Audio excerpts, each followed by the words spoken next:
سیلاب آتا ہے اور وہ سیلاب اتنا خطرناک تھا کہ کئی لوگوں کو بہا کر لے گیا، کئی بچوں کو اس نے پانی میں غرق کر دیا، مویشی پانی میں بہ گئے، جتنے 4 پیر والے جانور تھے، بھیڑ بکریاں بھینسیں گائے، پانی میں بہ گئے اور مارے گئے۔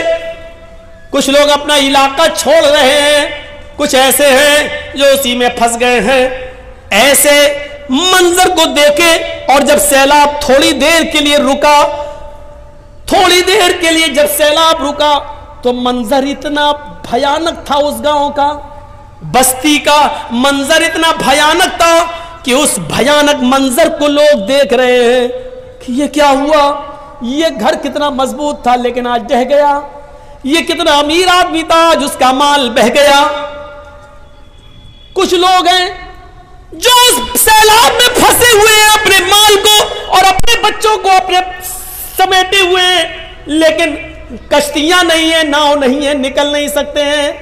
اس بھیانک منظر پر ایک آدمی کی نظر پڑتی ہے کہ پانی میں آدھے سے زیادہ ڈوبا ہوا ایک پیڑ ہے، ایک درخت ہے جو آدھے سے زیادہ ڈوب گیا ہے پانی کے اندر۔ لیکن جب اس نے ڈوبے ہوئے اس پیڑ پر نظر ڈالی تو اس کی ایک برانچ پر، اس پیڑ کے ایک ٹہنی سے لگا ہوا ایک مضبوط ٹہنی پر ایک آدمی بیٹھا ہوا ہے، اور جس ڈال پر آدمی بیٹھا ہوا ہے اسی ڈال کے اوپر ایک خطرناک اور زہریلا سانپ بھی موجود ہے۔ سیلاب اتنا خطرناک تھا، سانپ انسان کا دشمن اور انسان سانپ کا دشمن۔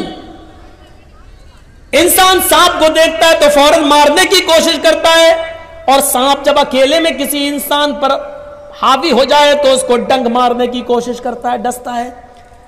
لیکن ہیبت سیلاب کی اتنی زیادہ ہے کہ سانپ انسان کو دیکھ رہا ہے، اور اسی ٹہنی پر، اسی ڈال پر آدمی سانپ کو دیکھ رہا ہے، لیکن آدمی سانپ کو نہیں مارتا ہے اور سانپ انسان کو نہیں ڈس رہا ہے۔ وہ جانتا ہے کہ نیچے پانی ہے،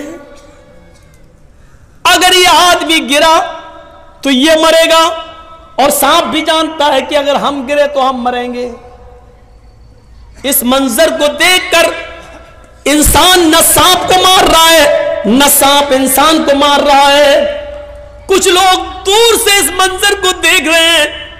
تصور کیجئے کہ سیلاب اتنا بھینکر، اتنا خطرناک، اور اس منظر کو کچھ لوگ دور سے دیکھ رہے ہیں، لیکن ایسے منظر پر جہاں سانپ بھی انسان کو ڈسنے کی کوشش نہیں کر رہا ہے، یہاں ایسے دنیا پرست اور دنیا طلب لوگ اور کتے کے جانوروں جیسی صفت رکھنے والے لوگ ایسے بھی تھے، جہاں آئے اور ان لوگوں سے کہنے لگے کہ تم سیلاب میں پھنسے ہو، ہم تمہاری مدد کے لیے آئے ہیں، تم اپنا مال ہمارے حوالے کر دو، ہم ان کی حفاظت کر لیں گے، اور جب تمہیں اس مصیبت سے چھٹکارا ملے تو ہم تمہارا مال تمہیں واپس کر دیں گے۔ اور ان بھولے بھالے مصیبت میں پھنسے ہوئے لوگوں نے اپنا سامان، اپنا سونا چاندی جو بچا سکے تھے، انہوں نے ان لوگوں کے حوالے کر دیا، اور یہ رفو چکر ہو گئے، لے کر بھاگ گئے۔ غور کیجئے، ان مجبور لوگوں کی مجبوری کا بھی فائدہ ان لوگوں نے اٹھایا۔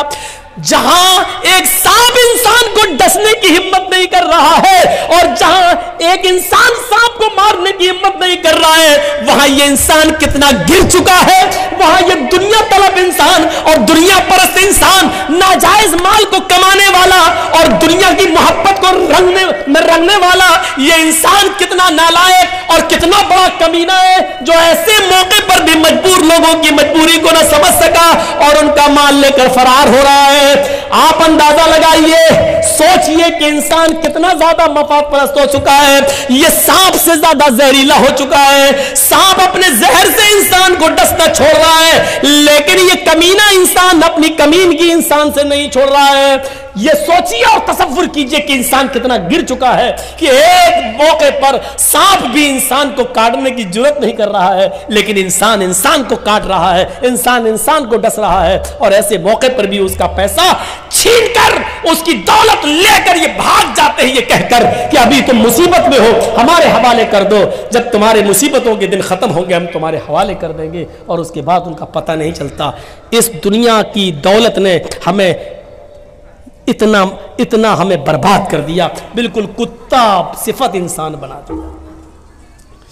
اسی لیے اللہ کے نبی نے فرمایا یوشک الامم ان تدع علیکم کما تدع الکلۃ علی قصتها، تمہارے اوپر ایک ایسا زمانہ آ جائے گا، تمہارے اوپر ایک ایسا زمانہ آ جائے گا کہ جیسے بھوکے لوگ دسترخوان کے اوپر ٹوٹ پڑتے ہیں، اسی طریقے سے تمام لوگ تمہارے اوپر ٹوٹ پڑیں گے۔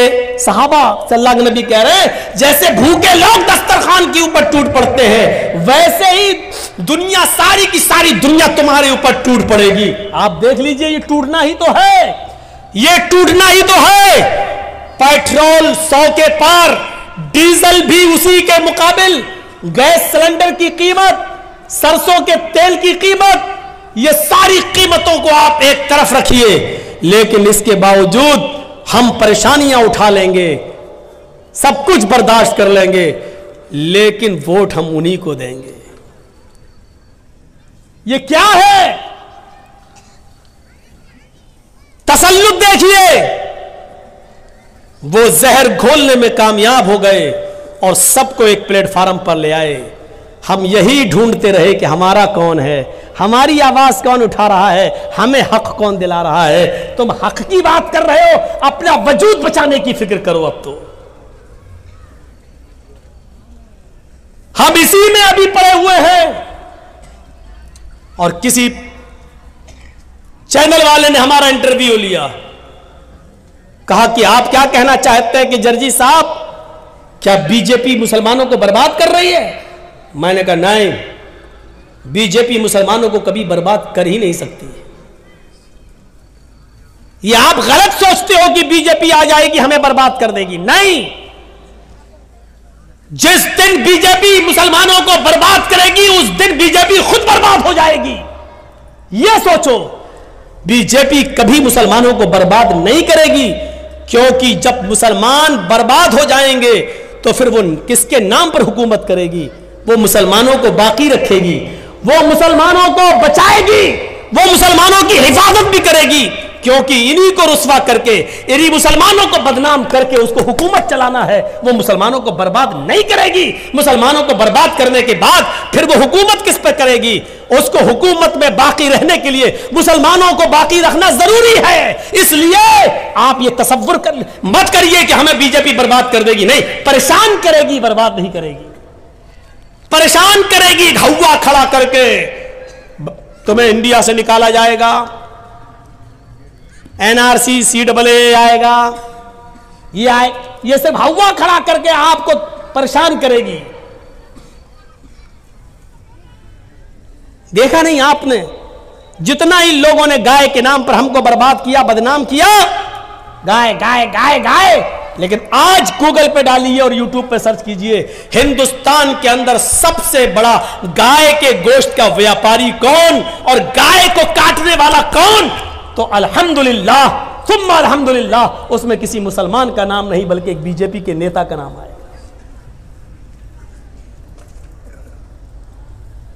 یہ صرف ہمیں بدنام کرتے ہیں، گائے گائے گائے۔ اللہ تعالیٰ نے ایسا کر دیا کہ لو پیو گائے کا پیشاب اور کھاؤ گائے کا گوبر، ایسی جگہ پہنچا دیا ہے کہ تم مسلمانوں سے گائے گائے گائے کرتے ہو۔ پڑھو، ابھی ہمارے یہاں ایک علاقے میں مودی جی نے کیا کہا تھا، جو پشو دودھ نہیں دیتے یعنی بیل، وہ ان کی گوبر کو بھی اتنا قیمتی بنا دیں گے کہ لوگ اس کو سڑک پہ پڑا ہوگا تو اٹھا کے اپنے گھر لے جائیں گے، اس سے بھی پیسہ آئے گا۔ مشین، پتہ نہیں رات میں سپنے میں کون بتاتا ہے ہمارے دیش کے چوکیدار کو، گوبر سے بھی پیسہ آئے گا۔ ہم 5 سال انتظار کریں گے کیسے آتا دیکھیں گے۔ تو یہ حالت ہے ہماری، ٹوٹ پڑیں گے سارے لوگ تمہارے اوپر۔